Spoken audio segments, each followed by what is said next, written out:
거룩하시고 존귀하신 하나님 아버지, 오늘도 경배와 찬양을 올려드릴 수 있도록 주님의 성전으로 발걸음을 인도해 주심을 진심으로 감사드립니다. 아름다운 봄의 계절을 허락하시어 온갖 식물과 나무들이 꽃을 피워서 하나님께 영광의 향기를 올리듯이 저희들의 신앙도 초록의 푸르름과 꽃 향기처럼 새롭게 하여 주옵소서. 우리 한결교회 모든 성도들이 풍성한 은혜 속에 감사가 넘치는 복된 예배가 되게 하옵시고, 저희의 입술이 오직 하나님만 높여드리는 아름다운 입술이 되게 하옵소서. 하나님을 본받음이 저희들의 삶이 되어야 함을 알고 있지만 실천하지 못하고 행동하지 못한 삶을 살아왔습니다. 온 마음으로 주님을 섬기고 따르겠노라고 다짐하고 또 다짐해보지만 믿음이 부족하고 의지가 약하여 늘 무너지곤 합니다. 저희 모두를 긍휼히 여기시고 주님의 능력으로 이끌어 주옵소서. 그래서 주님 보시기에 또한 세상 속에서 누가 봐도 참 그리스도인답다라는 은혜의 소리를 들을 수 있도록 말과 행동을 바르게 하여 참 신앙인으로 우뚝 서게 하옵소서. 이 나라 이 백성을 사랑하시는 주님, 약 한 달 후쯤 6월 3일 이 나라 지도자를 선택하는 선거가 있습니다. 어떤 대통령이 선출되든지 가장 먼저 온 나라가 하나 되게 하옵소서. 진보니 보수니 또한 영남이니 호남이니 이런 말 자체가 너무나도 안타깝고 안타까운 마음입니다. 주님, 하루빨리 갈라지는 민심이 하나 되게 하시고 서로가 서로에게 간영을 베풀며 용서하며 주님의 부활의 신앙으로 모든 국민을 사랑으로 품을 수 있는 지도자를 선택하게 하옵소서. 저희 한결교회를 사랑하시는 주님, 지난주 주님의 일꾼으로 선택받은 17명을 기억하시고 축복 내려 주옵소서. 이제 새롭게 직분받고 주님의 몸된 교회에 중추적인 직분을 주셨으니 각각의 사람에게 각자의 자리에서 아름답게 사명을 잘 감당할 수 있도록 굳건한 믿음을 주옵소서. 그래서 저희 교회가 더욱 활력이 넘치고 풍성한 은혜가 가득 채워질 수 있도록 우리 주님이 역사하여 주옵소서.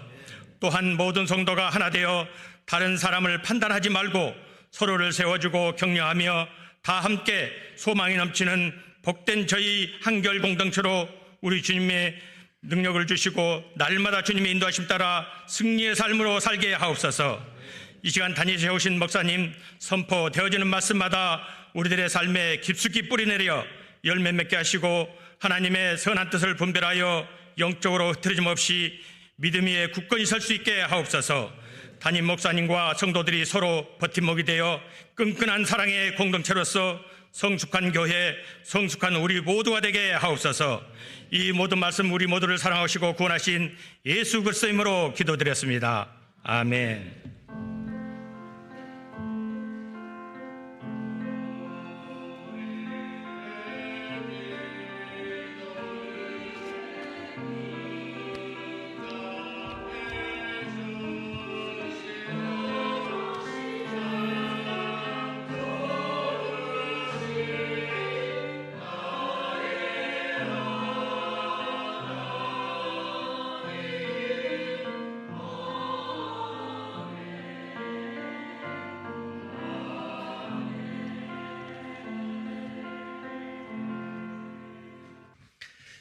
부활절 두 번째 주일인 오늘 우리에게 주신 하나님 말씀은 마태복음 28장 16절에서 20절까지 말씀입니다.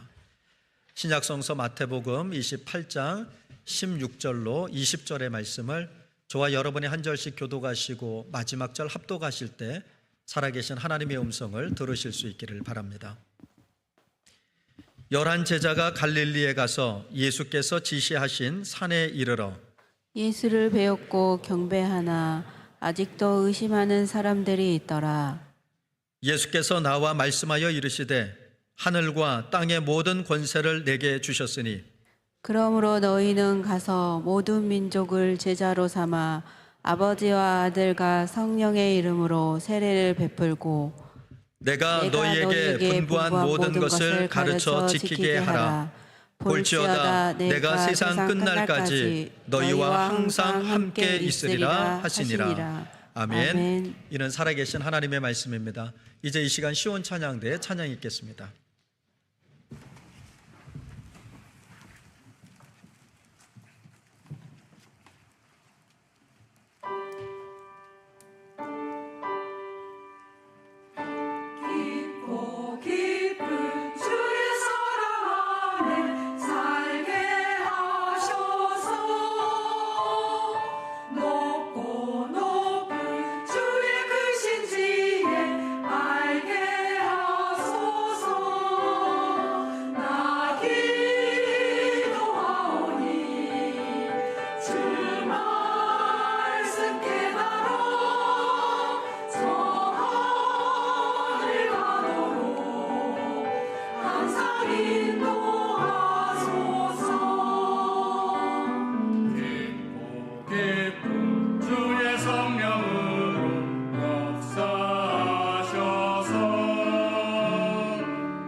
아멘.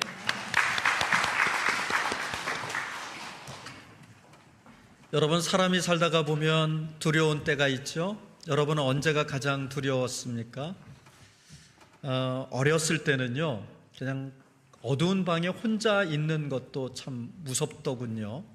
그런데 나이를 좀 먹고 어른이 되면요, 이제 뭐 어두운 곳에 혼자 있는 것 정도는 극복이 됩니다. 그런데 그 무서움이 좀 내용이 바뀌더라고요. 어떤 문제를 혼자 감당해야 할 때, 그때 참 두려움이 찾아옵니다.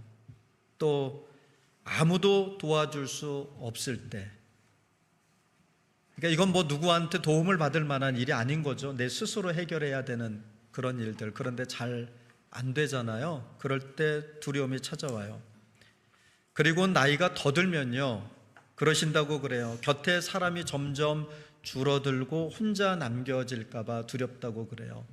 이제 죄송하지만 나이가 들면 배우자 중에 또 먼저 가시는 분 생길 수밖에 없고, 또 많은 동료들 중에서도 먼저 세상 떠나시는 분들 있고, 꼭 죽어서만 나 홀로 되는 게 아니라 가까이 지내던 분이 뭐 직장 때문이든 어떤 이유로 이사하게 되신다든지, 아니면 또 나와의 관계성 안에서 어떤 일들이 벌어진다든지, 그러면서 내가 혼자 남겨지는 거 아닐까? 뭐 이런 생각이 들 때 두려워진다고 그래요. 이런 걸 보면 원래 인간은 혼자 살도록 창조된 것이 아님이 분명합니다. 여러분, 세상에서 가장 맛있는 라면이 어떤 라면이에요? 배고플 때 먹는 라면. 일부 예배 드리신 분들이 영빨이 조금 더 센 것 같아요. 훨씬은 아니지만 하여간 더 영적인 것 같아요. 난 상상도 못한 대답이 나왔네. 뭐요? 함께라면. 네, 함께라면. 네, 세상에서 가장 맛있는 라면은 함께라면이랍니다. 여러분, 함께 할 때, 내 곁에 누가 있을 때 여러분 안심이 되죠. 또 함께 할 때 우리는 용기가 되고 또 한 걸음 더 내딛게 됩니다. 성경도 그걸 말씀하는데요, 예수님께서 부활하시고 제자들에게 나타나셨잖아요. 그리고 40일을 이 땅에 머물고 계셨다가 이제 하나님 나라로 올라가실 텐데, 그때 제자들에게 마지막으로 주신 말씀이 오늘 본문 20절의 말씀이에요. 오늘 본문 20절은 볼지어다 내가 세상 끝날까지 너희와 항상 함께 있으리라. 아멘. 예수님 십자가에 돌아가시고 사흘 만에 부활하셨잖아요. 그런데 그 예수님이 붙잡히시고 그리고 돌아가시고 부활하신 그 주님을 만나기 전까지 제자들은 이제 홀로 남겨졌다라고 하는 것 때문에 얼마나 힘들었는지 몰라요. 많은 제자들이 어렵게 주님의 부르심을 받고 왔던 그 자리를 포기하고 제 길로 다 돌아가 버렸어요. 한 500여 명 정도의 예수님의 제자들이 한 곳에 모여 있다가 120명 정도만 남겨놓고 나머지는 다 각자의 자리로 돌아갔죠. 이유는 무서웠기 때문이에요. 두려웠기 때문입니다. 예수님처럼 우리도 잡혀 십자가에 죽을 수 있겠구나, 이런 생각이 찾아들었어요. 그래서 각기 제 길로 가버렸죠. 그렇다고 120명은 여러분 그럼 두렵지 않았느냐? 그렇지 않습니다. 그들도 여전히 두려웠어요. 근데 주님이 그들에게 나타나셔서 이제 그들과 함께 하시다가 이제 다시 또 주님이 그들을 떠나가시는 거예요. 이제 육의 눈으로는 더 이상 함께 할 수 없는 상황을 맞닥뜨리게 됩니다. 그때 주님이 주신 말씀이에요. 내가 세상 끝날까지 너희와 항상 함께 있으리라. 얼마나 위로가 됐는지 몰라요. 혼자라는 느낌이 사라지고 내가 어디에 있든지 또 어떤 상황이든지 주님이 나와 함께 계시다는 걸 믿으면 마음이 든든해지고 용기가 생깁니다.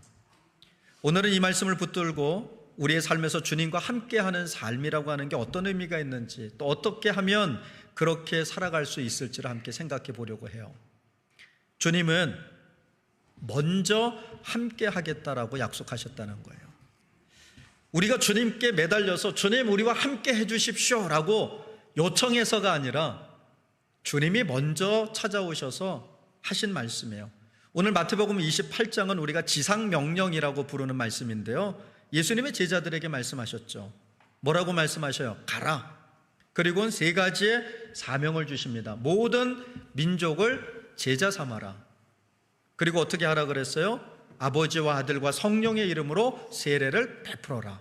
그리고 마지막으로 내가 너희에게 분부한 모든 것을 가르쳐 지키게 하라 라고 사명을 주셨어요. 그리고 마지막에 주님이 뭐라고 말씀하신 거냐면 볼지어다 내가 세상 끝날까지 너희와 항상 함께 있으리라. 아멘. 여러분, 이 순서가 중요한데요, 먼저 주님이 사명을 주셨어요. 가라.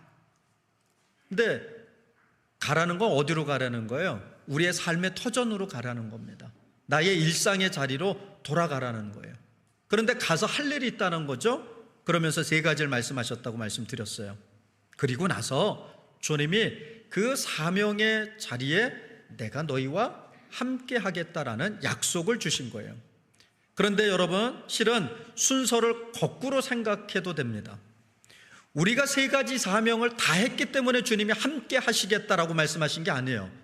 우리가 가서 제자를 삼았기 때문에, 세례를 베풀었기 때문에, 우리에게 분부한 모든 것을 가르쳤기 때문에 주님이 우리와 함께 하시는 것이 아니라 주님이 함께 하시기 때문에 우리가 가는 거예요.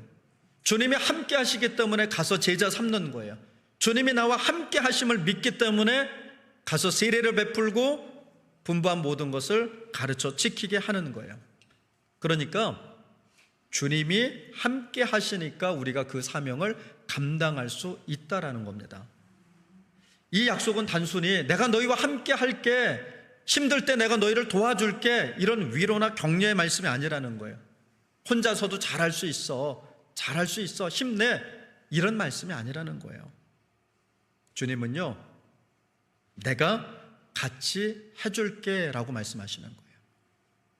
우리 혼자서 너도 잘할 수 있어, 너 혼자 잘할 수 있어 하시는 게 아니라 어떻게 하신다고요? 같이 하신다고요.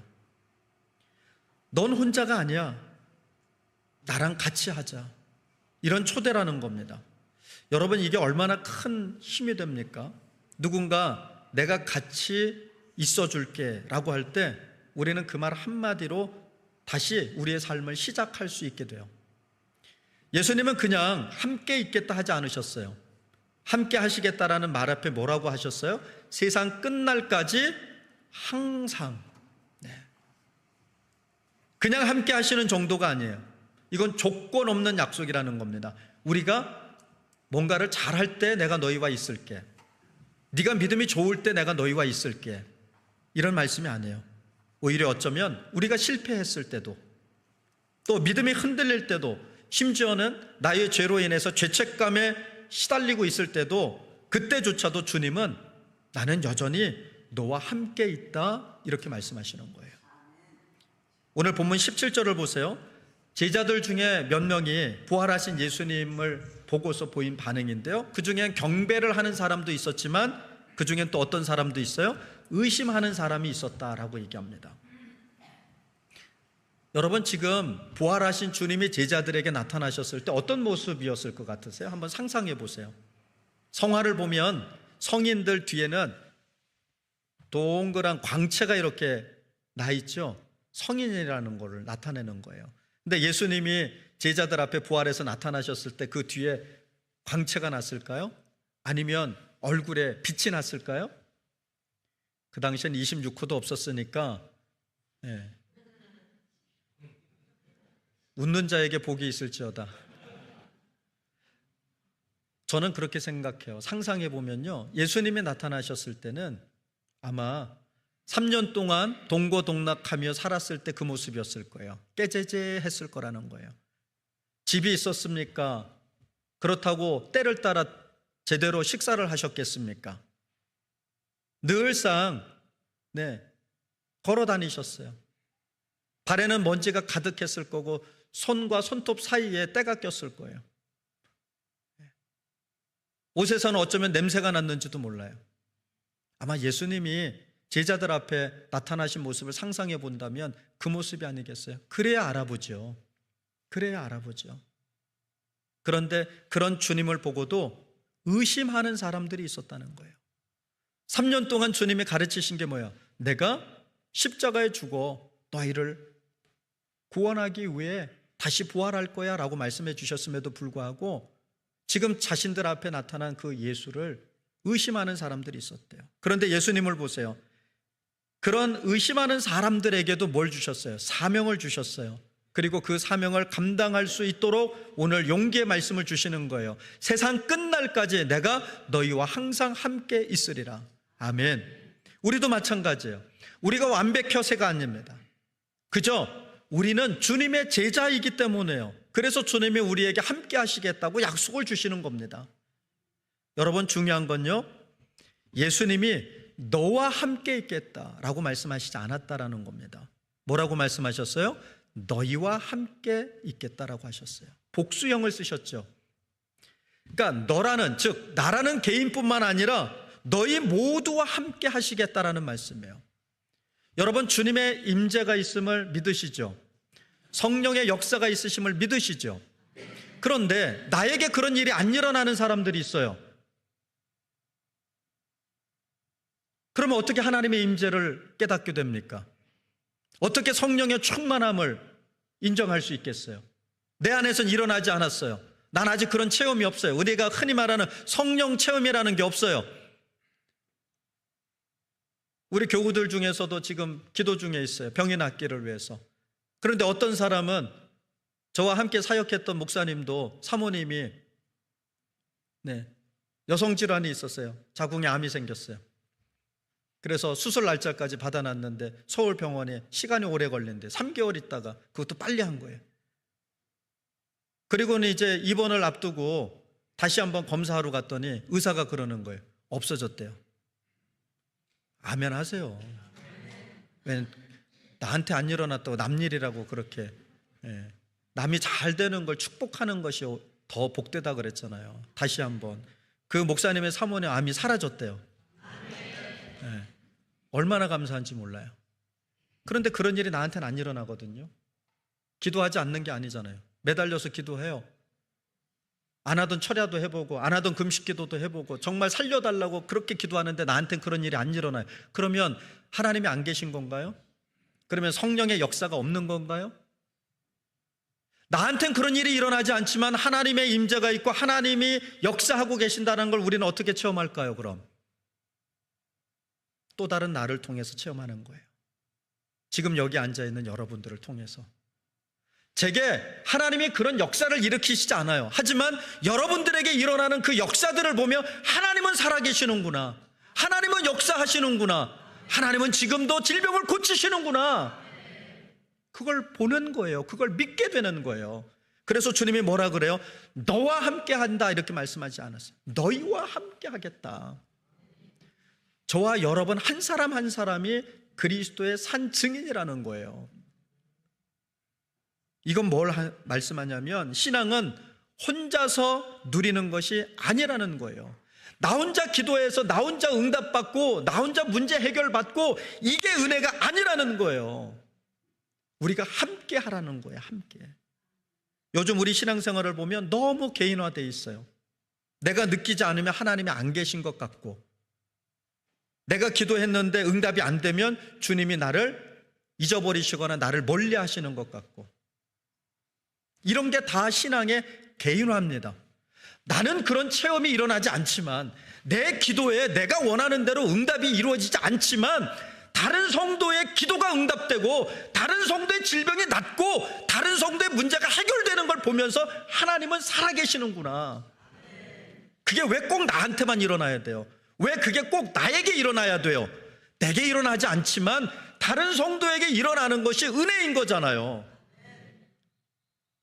그걸 통해서 우리는 하나님을 보는 거예요. 그런데 우리는 자꾸 내게만 일어나야 된다는 거야. 나한테 일어나야 된다는 거야. 주님의 약속은요, 함께 믿고 함께 예배하고 함께 살아가는 사람들에게 주어진 거예요. 여러분, 하나님이 모세에게, 아브라함에게, 요셉에게, 야곱에게, 바울에게, 베드로에게 약속 주신 게 그게 개인에게 주신 약속입니까? 그들을 통해 누구에게 주신 약속이에요? 이스라엘 백성들에게 주신 약속이에요. 그걸 조금 더 확장하자면 믿음의 백성들에게 주신 말씀이라는 거예요. 아브라함에게 주신 축복의 말씀이 아브라함 개인을 위해서 주신 말씀이 아니라 그를 통해 하나님의 일하심, 하나님의 역사하심을 보여주심을 통해 내가 내 백성들에게 이와 같이 복을 주리라 약속하시는 거예요. 성경 그 어디에 그 누구도 개인을 위한 복은 없는 거예요. 하나님은 그에게 복을 부어서 그 복이 누구에게로? 믿음의 자녀들에게, 믿음의 백성들에게, 믿음의 제자들에게로 흘러가도록 하시기 위해서 하나님은 오늘도 우리를 들어서 사용하시는 거예요. 함께 모일 때 그 공동체 안에 주님이 계십니다. 내 안에는 안 계신 것처럼 느껴질 수 있다니까요. 하나님이 내 기도에는 응답 안 하시는 것처럼 느껴질 수 있다니까요. 그래도 주님은 계신다고요. 그걸 어떻게 알 수 있어요? 우리 공동체가 또 내게 하나님께서 허락하신 우리 성도들이 하나님의 은혜를 누리고 있는 걸 보기 때문이에요. 왜 나만 고난받느냐고 하지 마세요. 오히려 나는 고난 가운데 있지만 내가 사랑하는 성도들이, 믿음의 자녀들이 하나님의 은혜 아래에 있음을 보며 위로를 받으세요. 여러분 혼자 생활하지 마세요. 그러니까 공동체 속에서 신앙생활하세요. 함께하는 예배 속에서 주님을 만나는 거예요.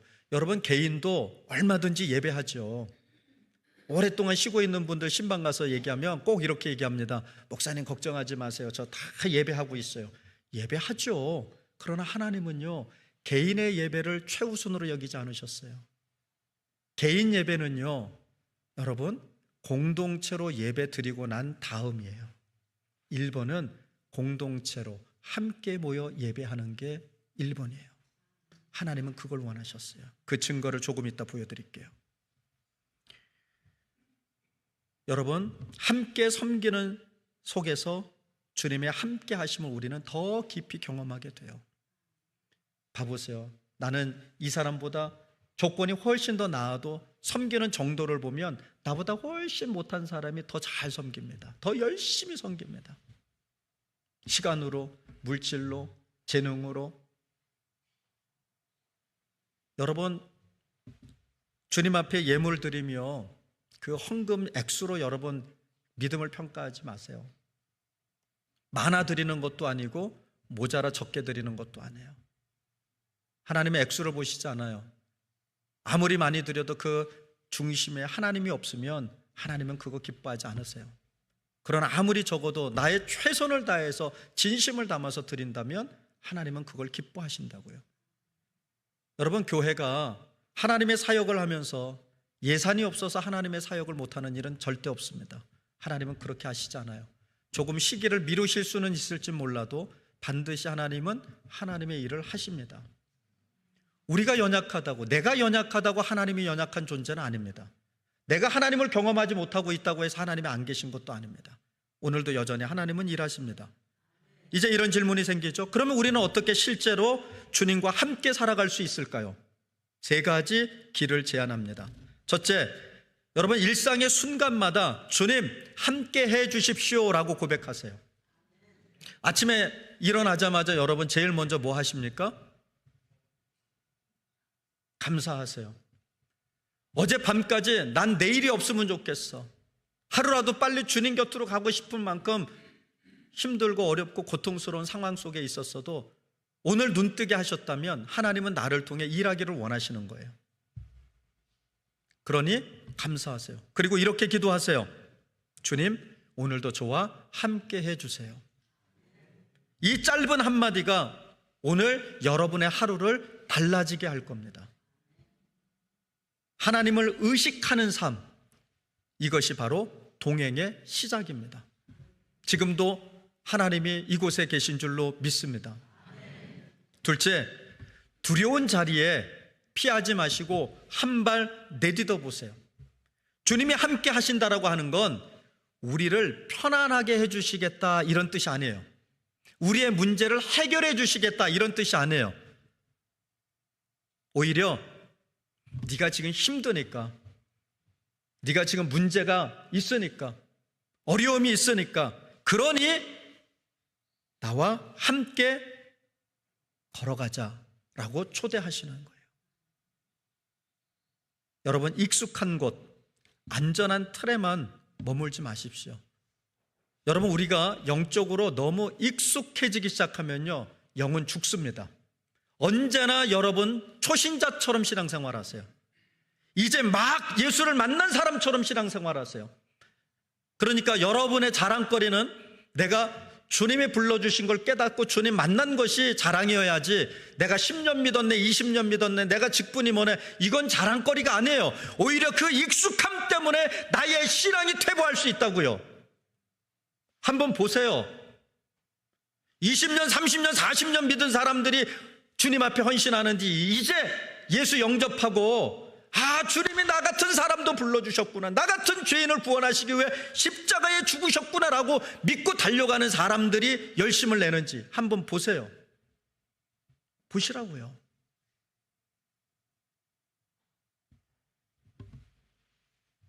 셋째, 함께 믿는 사람들과 손을 붙잡고 가십시오.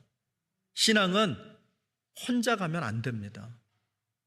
마가복음 6장 7절을 보면 이렇게 말씀합니다. 12 제자를 부르사. 그 다음 읽어보세요.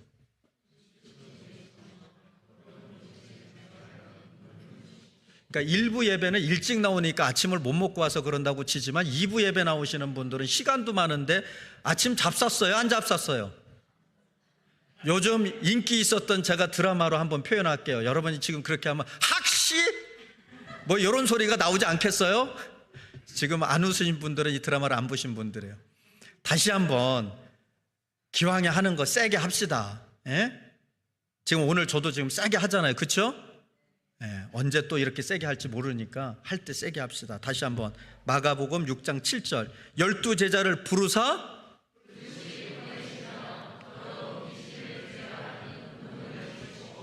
아멘. 여러분이 듣기에도 아까 깨나요? 지금 깨나요? 그러잖아요. 자, 보세요. 주님이 12명의 제자를 부르셨지만 보내실 때는 몇 명씩 보냈어요? 둘씩 보냈어요. 주님이 둘씩 보낼 땐 이유가 있는 거예요. 제가 학창시절에 그때는 동네마다 귀신 들린 사람들이 있었어요. 그리고 그때는 축기 사역을 뭐 은사 받은 목사님들만 한 게 아니에요. 그냥 온 성도들이 다 했어요. 그냥 귀신 들린 사람 붙잡아 놓고 막 기도를 해요. 근데 이건 제 경험이니까 보편화시키지 마세요. 그런데 귀신 들린 사람이 손가락질 하는 대로 귀신이 나간다는 거야. 그러니까 귀신 들린 사람을 놓고 기도할 때는 눈을 뜨고 기도해. 다 둘러서가지고. 왜냐하면 손가락이 어디로 가는지를 봐야 되니까. 잘못하면 나한테 들어올 수가 있어. 예. 그러니까 막 붙들고 막 기도하는데, 여러분 귀신 들리면요 힘이 얼마나 센지 몰라요. 우리 교회는 특히나 귀신 들린 사람들이 있어가지고 경험해봤잖아요. 그렇죠? 예. 아니 경험 안 했어도 괜찮아요. 예. 얼마나 힘이 센지. 장정도요 귀신 들린 아주 체구가 작은 사람이라도 여러분 그 사람을 혼자선 감당이 안 되는 거예요. 특히 영적인 일은요 혼자 가면요 잘못하면 내가 당하는 수가 있어요. 그래서 하나님 꼭 몇 명씩, 둘 이상을 묶어서 보내는 거예요. 전도 훈련해 보면 절대 혼자 전도하게 안 합니다. 몇 명씩 보내요? 항상 둘씩 보내요. 한 사람은 복음 전하고 한 사람 옆에서 영적인 기도를 하는 거야. 영적으로 밀리지 않도록 기도하는 거예요. 그리고 이 마음을 열어달라고 기도하는 거예요. 이게 다 원칙이 있는 거예요. 그리고 마태복음 18장 20절을 보세요. 주님이 어디에 함께 하신다고 하시냐면 두세 사람이 내 이름으로 모이는 곳에, 몇 사람이? 혼자 개인이 모이는 곳에 내가 너희와 함께 하겠다. 할렐루야. 아니요. 예배 시간에 아니요가 뭐요? 그래도 아닌 건 아닌 거지. 혼자 개인 예배를 못 드려서가 아니에요. 혼자 예배할 수밖에 없는 상황일 때 혼자 하는 것이고, 주님은 뭐라 그랬어요? 두세 사람이라도 내 이름으로 모이는 곳에, 그냥 사람이 모여 있는 곳에가 아니야. 내 이름으로 모이는 곳에 내가 너희와 함께 있겠다라고 말씀하셨어요. 그러니 혼자 예배 드리지 마세요. 혼자 신앙생활 하지 마세요. 그런가 하면 혼자 문제를 해결하려고도 애쓰지 마세요. 전도서 4장 9절에서 12절 말씀, 좀 길지만 한 절씩 교독해 보실게요. 두 사람이 한 사람보다 나음은 그들이 수고함으로 좋은 상을 얻을 것임이라.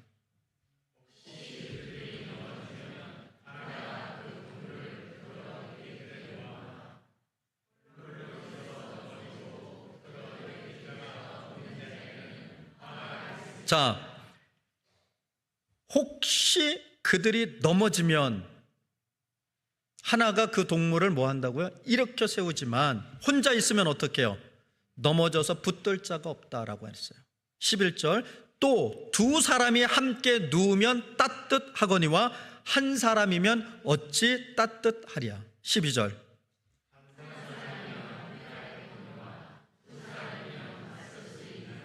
세 겹줄은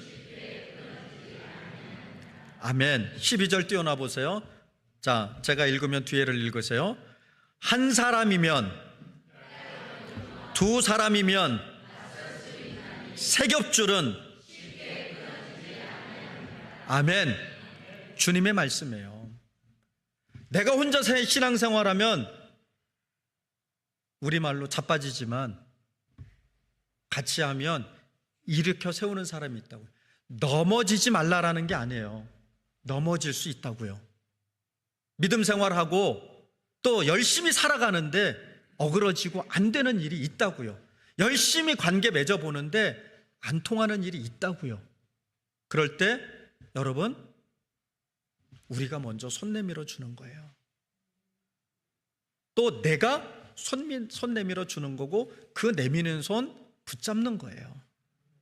주님이 하신 말씀이에요. 그러므로 공동체 속에서 믿음의 손을 붙잡으십시오. 그 손을 통해 주님의 손길을 전하십시오. 우리의 삶의 모든 자리마다 주님은 항상 함께 하시겠다고 말씀하셨어요. 두려움의 골짜기에서도, 우리의 지친 일상에서도, 내일이 불안한 오늘의 한가운데에서도 주님은 내가 너희와 항상 함께 있으리라 약속하셨어요.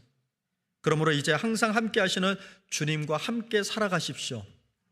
내 손을 붙잡아 주시는 주님의 손, 내 곁에 있는 믿음의 동역자들, 그 모든 손을 붙잡고 한 걸음 한 걸음 주님과 함께 걸어가십시오. 그때 우리는 알게 될 겁니다. 주님과 함께 걷는 길이 두려움보다 크고 문제보다 깊은 은혜의 길이라는 것을 말입니다. 기도하겠습니다. 주님, 가끔은 혼자인 것 같아 두렵습니다. 나름대로는 열심히 살아보는데 안 되는 일도 많습니다. 문제 앞에서, 실패 앞에서 우리들도 제자들처럼 의심하고 주저합니다. 하지만 오늘 주님의 약속을 다시 듣습니다. 내가 너희와 항상 함께 있으리라. 이 말씀이 우리 가슴 깊이 새겨지게 하옵소서. 이제는 우리도 함께 하시는 주님과 함께 살아가기를 결단합니다. 매일의 순간 속에서 주님을 의식하고 두려움 속에서도 믿음으로 걸어가고 공동체 속에서 주님을 함께 따라가게 하옵소서. 우리가 혼자가 아니라는 것, 주님이 지금도 함께 하고 계신다는 걸 삶으로 고백하는 우리 모두가 되기를 간절히 소망하며 예수님의 이름으로 기도를 드립니다. 아멘.